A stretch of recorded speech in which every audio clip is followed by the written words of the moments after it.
gendigal nawogal yesso gonden ɗo ko élection présidentielle eɗen gandi enen ko rendinte en weeɓani ko en mbawa joɗade eɗen mbiya eɗen dindina koye men taw en ciftirani kan Hamidou Baba yo Allah yurmo ɗum yaafo ɗum kañum portuno candidat ko ɗumen ɓennuɗo en donima famille makko en donima très particulièrement Habiboullah Kane lamɗo nanɗo jooɗi c'est son neveu ko kaw makko mi remercie ta en Siré par ce que Siré kañum ko militant Siré mi remercie ta ɗum par ce que min horamde ngat mi AJD nde min mbatta AJDMR nde ko Siré en jaɓɓi min galle Ibrahima Sarr min goni ɗon ni ha min dugdi min kamɓe ɗon min cippiri min ceerda kadi min mi meeɗa mi wona belɗo wondude kono somi wonde neɗɗo tan ha hande firti komin gonɗi o ko min goni koye gonga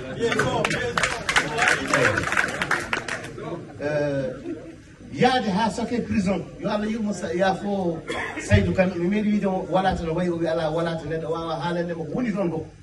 ko ma jaaha toon tan jiya mi ñaganakima Allah yaade toon donc sa ari a tawi ɗo Chibouly en maître Mamoudou Diallo en Tandian Thierno en kono noon ɗum ɗon fof woni no banque kono doole ɗe ne ngari tigui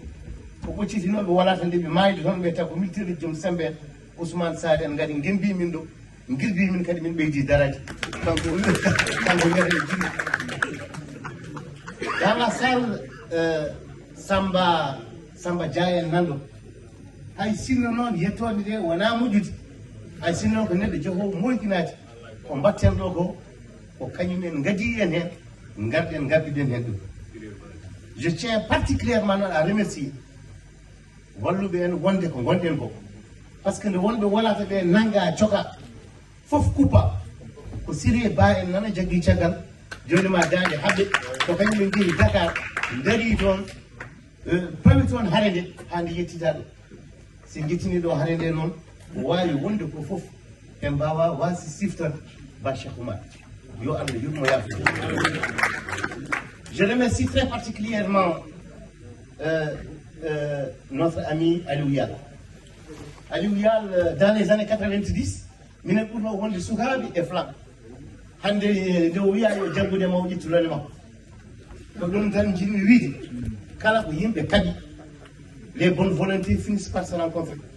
yimɓe ne mbawi sertude kono ko kamaten ɗo ko ɗum ɗo woni haare men kadi kala neɗɗo ɗo wela yo yah so Allah walli en noon ha en jettima ɗo nde hankadi yimɓe mbatti so ma mbaɗana faji mbayano sernaɓe ni Mamoudou Diallo en on a eu de la chance parce que haare men nde nde juuti taw on a eu de la chance d'avoir des femmes comme Mariam Kane ko yimɓe dariɓe kala ɗo haɗa watte aɗa yeehi men ɗo kono la bonne génération la bonne graine kala ɗo yimɓe kaɓate yo tawnode sukaɓe dariɓe ɗon kat ina mbawi ɗuminde ɗum